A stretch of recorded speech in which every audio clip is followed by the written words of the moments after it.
Welcome back to Framework Managed AI powered by Hatz.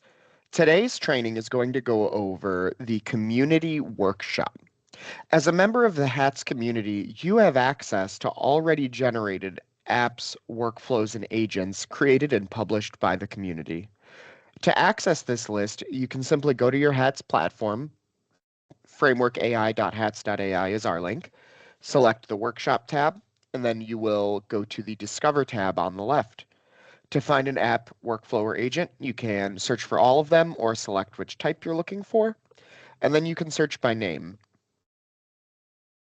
Hatz also publishes agents, apps, and workflows that they've created. So for this example, I'm going to look up the large language model selector agent generated by Hatz AI. I selected the search bar, I typed LLM, and here is the Hatz AI model selector available. If I want to test the agent out, I click the Try It Out button. And if I want to save a copy so that I can make changes to it, select Save to My Items, and then hit Copy. This will create a new version of this agent saved to your environment so you can make changes to it if needed. Now, say you do make changes to it and you want to publish it, I'll show you how to do that.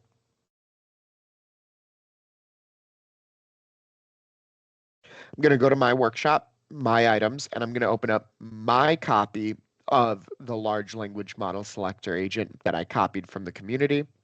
I'm going to hit edit. And I'm just going to change the name to Framework IT just as an example to show that it's different. I hit my update agent button to make those changes, and then I hit share settings. Under share settings, you can keep it as a private agent, only you can see it. You can share it with your organization, and you can share it to your entire organization at once or by selecting individual groups if you have groups set up. And at the bottom, there is share with the community, and you can select this if you'd like this agent, app, or workflow to be shared with the community.